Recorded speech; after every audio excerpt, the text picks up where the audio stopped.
We are live on the set with our next guest who has over 121 film titles to his credits.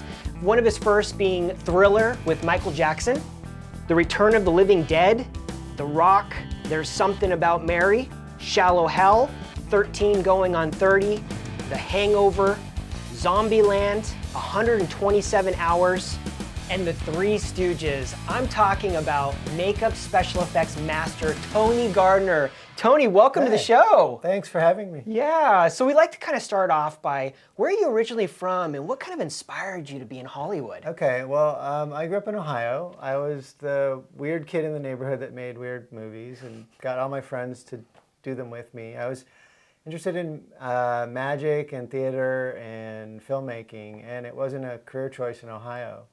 So I kind of came out this way, and I was actually offered a job while I was in college from Rick Baker. Your biggest first break was to work with Michael Jackson in Thriller. Yeah, with Rick Baker. I mean, I was the guy that Rick hired to like sweep the floor, pick up the supplies, and take out the trash. And within like 2 months, I was building zombies, and we all got to build zombies on ourselves and be in it. When the zombies are coming towards the screen and his arm falls off. Now, Tony, that was you in that. Yeah. I mean, how classic. Probably just because I was the only one willing to be uncomfortable. One of my favorite scenes, and we'll talk a little bit about some of your famous prosthetic pieces, was Something About Mary, where, you know, Ben Stiller actually is in the bathroom and zips up his Frankenbeans. Tell us a little bit about that process. We ended up building it several times life size, actually. So Wow. it's an actual insert piece where the zipper that should be this long is actually about this big. So the Frankenbeans ended up about this big. Gosh. We built a whole torso section of Ben scaled up, basically, so that Mark could even zoom in on it if he wanted to. And then we scaled up the surface texture and the veins and the hair and all that kind of stuff. Actually, Peter decided he didn't want any hair. Oh, so incredible, and just such a great thing that your team did. I mean, it was such a art piece, if you will. Now, when it gets... It's funny you call it that, because it ended up on the wall in... Did it? In Ben Stiller's office for a while as sort of an art piece that I think he had to explain to people for a long time. And then getting to another classic scene. I'm talking about the Hangover scene with the missing tooth. Oh, dude, we so lucked out on that because Ed Helms had a fake tooth. We're like, come on, Ed, be a team player. Just let's go for it. Let's find a really good dentist. We'll get rid of it.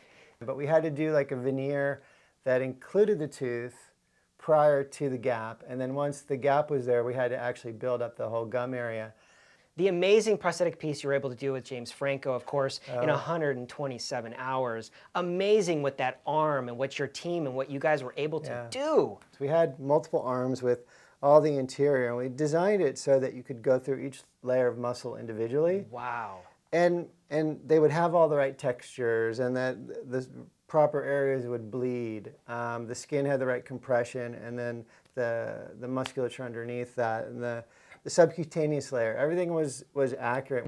So it ended up being a 22-minute take of the whole thing, going through every single piece, passing out, having Danny Boyle count a couple minutes, him coming to, and then finishing up all the way to like stumbling back from being disconnected. Wow.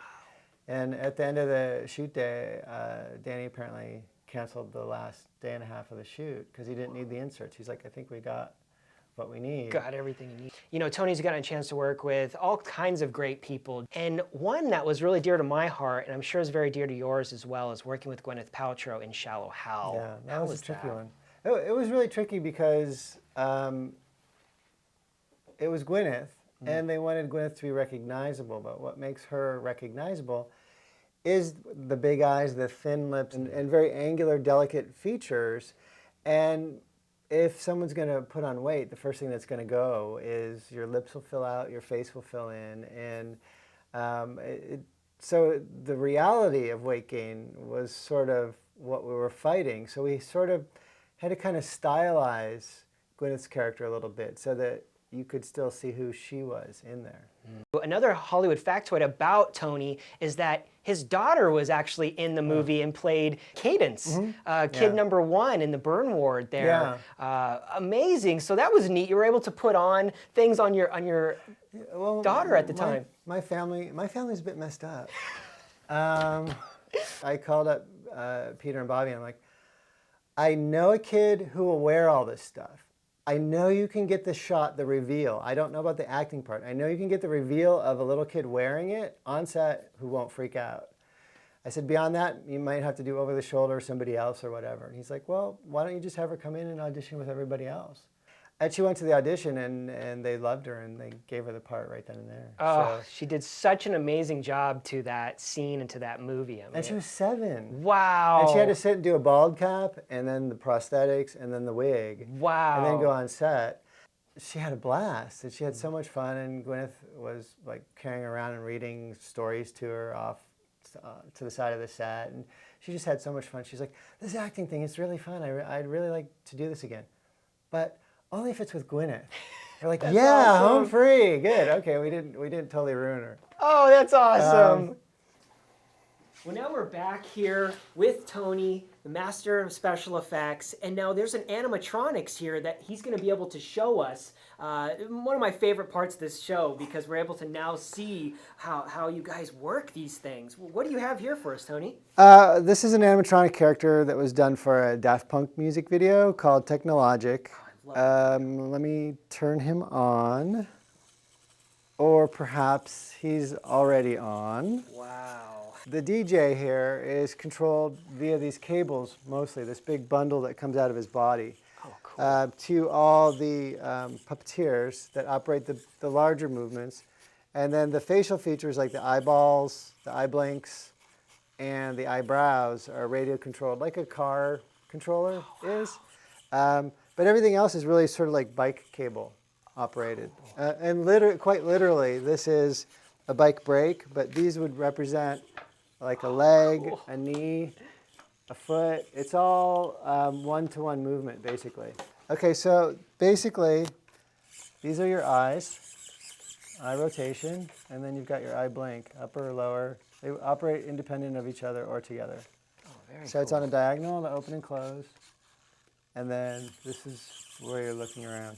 Oh, that's awesome. So it's one of the hardest jobs that there is, to be honest with you, because the rest of the body, when it's in motion, the eyes still have to track with whatever the character is looking at or whatever it's doing. Wow. So if a head's turning while someone's talking to you, the eyes need to follow with the head movement. It's a tricky sort of thing to get 7 people to puppeteer and think as one collective brain, but when you do it, it's pretty amazing.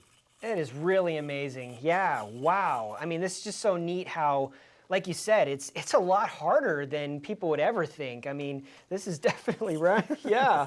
So this is amazing, Tony. Thank you again for showing this to us and getting a chance to play with you today. Sure. So once again, another great episodes of Hollywood's Best Kept Secrets. We thank you guys for viewing and thank Tony's team as well.